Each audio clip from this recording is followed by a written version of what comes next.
Parliament नहीं, प्रधानमंत्री का घर चारू जी, हमारा टर्मिनल 3, इंदिरा गांधी एयरपोर्ट का टर्मिनल 3, प्रधानमंत्री का घर, साउथ दिल्ली का गोल्फ लिंक्स वाला एरिया, जोरबाग, आनंद निकेतन, शांति निकेतन, मंगोलपुरी, लखनऊ का 40%, भोपाल का 38%, ये सब वक्फ का दावा है। हमारी जो नई संसद भवन, पूरा जो राजपथ, वो कह रहे ये सब वक्फ का है। पीएमओ वक्फ बोर्ड पे जमीन पे बना है, संसद वक्फ की मैं क्या करूं रशीदी जी, इसका बताइए मुझको। Where is Charu wrong? अपनी जमीन करिए ना, पड़ोसी की। अनुराग भदौरिया, आपके पास इतने बड़े बड़े फार्म है, अपनी जमीन करिए, पड़ोसी की क्यों कर रहे हैं? अनुराग भदौरिया, अनुराग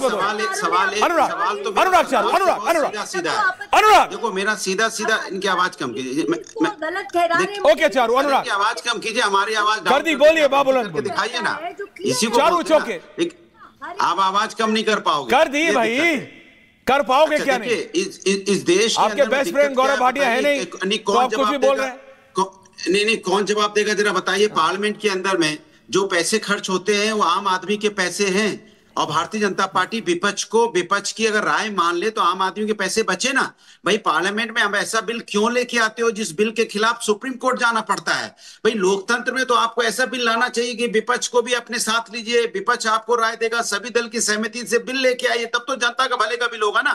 आप भारतीय जनता पार्टी के भले का बिल लाना चाहते हैं, एजेंडा चलाने के लिए बिल लाना चाहते हैं, या आप किसी समुदाय की मदद करना चाहते हैं? तो आप राजनीतिक बिल अगर लाएंगे तो ऐसे ही बिल सुप्रीम कोर्ट में बार बार जाएंगे, बार बार ये सुप्रीम कोर्ट से रिजेक्ट होंगे, तो फिर समय किसका बर्बाद होता है? समय देश का बर्बाद होता है, आम आदमी जनता का पैसा बर्बाद होता है। मैंने पहले ही बताया कि आपको एसआईआर में यही हुआ, इतनी चर्चा होने के बाद फिर सुप्रीम कोर्ट ने आपको आईना दिखाया। इसी तरह से आपने देखा जब जाति जनगणना की बात हो रही थी, आप विपक्ष की बात नहीं मान रहे थे, बाद में आपने मानी। किसान के साथ भी यही हुआ था, किसान आंदोलन हुआ, फिर किसान बिल वापस लिया आपने। तो जब समय समय पे विपक्ष आपको आईना दिखाता है तो आप अपनी तानाशाही क्यों चलाते हैं? एक बात। दूसरी बात, इससे आपकी नियत में शक होता है, क्योंकि आप जमीन कब्जा करना चाहते हो, क्योंकि आप सब पावर एक कलेक्टर को दे देना चाहते हैं। एक सच बात बताइएगा, वैसे मैं ये सवाल सारी जमीन कब्जा देश से पूछ रहा हूं, एक मिनट के लिए। चारू जी, रोहित जी, अनुराग दादा, रशीदी जी, सरवर साहब, अगर सरकार को सचमुच, और दर्शकों मैं आपसे पूछ रहा हूं, किसी की भी सरकार हो, अगर सरकार को सचमुच कब्जा करना है, डीएम का वक्फ पे पावर पे बड़ा डिस्कशन हुआ, जो आज भी टियर 2 टियर 3 सिटीज में रहते हैं, जो आज भी भारत के गांव में रहते हैं, यानी 70% से ज्यादा भारत। जरा एक बार पूछिए अनुराग जी, आप भी गांव के हैं, मैं भी गांव का हूं, डीएम की पावर कौन सी चीज में कम होती है? डीएम की सियाई जहां चल गई, आ रहा हूं रोहित, रुकिए। डीएम की सियाई, डीएम छोड़िए, एसडीएम छोड़िए, तहसीलदार की सियाही जहां चल गई ना, सुनिए, नहीं आप मेरे यही क्या, तो सिर्फ वक्त में आपको तहसीलदार की, सिर्फ वक्त में आपको डीएम की सियाही दिख रही है? नहीं, आप खुद को कॉन्ट्राडिक्ट कर रहे हैं, आप खुद को गलत साबित कर रहे हैं। अभी बीच में मत बोलिए, फेड डाउन रखो गरिमा जी सबका, थैंक यू। मैं बोल रहा हूं, मैं आपसे पूछ रहा हूं, क्या सिर्फ वक्फ में डीएम की ताकत कोई बहुत ज्यादा बढ़ा दी क्या? सबको रखिए गरिमा जी, मल्टी। क्या सिर्फ वक्फ में जो नया ये बिल आया, सिर्फ इसमें डीएम की ताकत बहुत बढ़ा दी? एक तहसीलदार जो डिस्ट्रिक्ट मैजिस्ट्रेट से कम 4 या 5 पद नीचे होता है, उसकी स्याही कहीं चल गई, उसकी स्याही तहसीलदार की, तो आम हिंदू, मुसलमान, सिख, ईसाई कहीं भी हो आप, जम्मू कश्मीर से लेके और कन्याकुमारी तक, गुजरात से लेके मणिपुर तक, तो जमीन वहीं की वहीं हो जाती है। ये नियम है। सिर्फ ये वक्फ में कोई स्पेशल थोड़ी था कि डीएम को इतनी एक्सेसिव पावर्स दे दिए, नहीं। एक डीएम आम तौर पे, बताइए डीएम की क्या नॉर्मल तौर पे किसी और उसमें पावर नहीं होती है? इमेंस पावर है भैया, वो हमारा सिस्टम है, वो हमारा।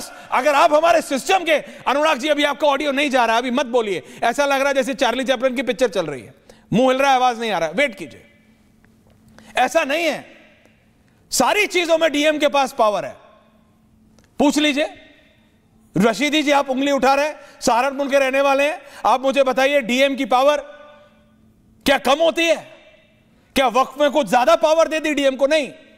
प्रॉब्लम थी, आपने प्रॉब्लम रखी, लेकिन यह बोलना कि यह मुसलमानों को टारगेट करने के लिए है, यह गलत है। रशीदी जी, यह गलत है। रशीदी जी, मुझे अलाउ कीजिए, मुझे प्लीज बोलिए। बोलता हूं। देखिए, मैंने आपसे पहले क्या कहा था? मैंने आपसे यह कहा था कि पक्ष विपक्ष मिलकर जो है मुसलमानों को फुटबॉल समझ रहे हैं। वो उधर से लात मार रहा है, वो उधर से लात मार रहा है। वो कह रहा है उसकी जीत हो गई, वो कह रहा है उसकी हार हो गई। वो कह रहा है हमसे पूछ के बिल बनाओ ना, पक्ष विपक्ष बैठकर बिल बनाए, समझेगा मुसलमान को। रोहित बोलने दो एक एक करके। आप अकेले कैसे खा सकते हो? प्रधानमंत्री हमें भी खिलाओ। आप अकेले कैसे खा सकते हो? हमें भी खिलाओ। अकेले नहीं खाना आपने, हमें भी खिलाओ। आप भाषा देखिए, हमें बैठ के बनाओ बिल। मुसलमान गया भाड़ में।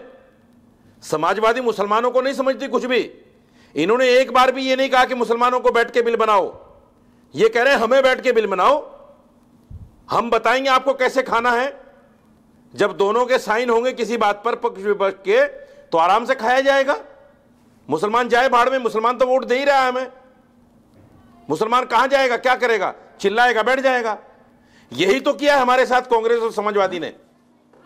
हमारे साथ कांग्रेस समाजवादी ने 65 साल यही किया है, हमें थपकते रहे। ये जो लिस्ट दिखाई मैंने आपको ऐश्वर्या, ये कांग्रेस के जमाने की तो है। ये कांग्रेस के जमाने की लिस्ट है। पार्टी के एजेंट के रूप में काम करते हो। कांग्रेस ने ये 284 प्रॉपर्टियां ले ली हमारी, और किसके जरिए से ली?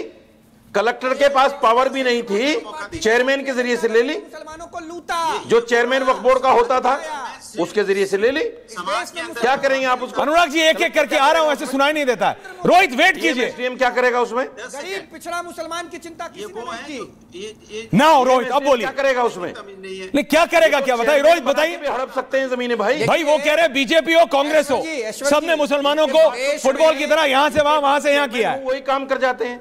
नहीं, ठीक है रशीदी जी, आप वेट कीजिए। अनुराग दादा आ रहा हूं। रशीदी जी के दाढ़ी में दाई करने में stop being personal Rohit, be on topic. Thank you. Rashidi ji लगता है दाई ठीक से आज नहीं कराए हैं। नहीं, उससे आपको क्या है? B on topic, topic only, B on topic. देश में रोहित बी ऑन टॉपिक। देश में आजादी का 78 साल, I am coming on the topic only, I am B on topic. Thank you.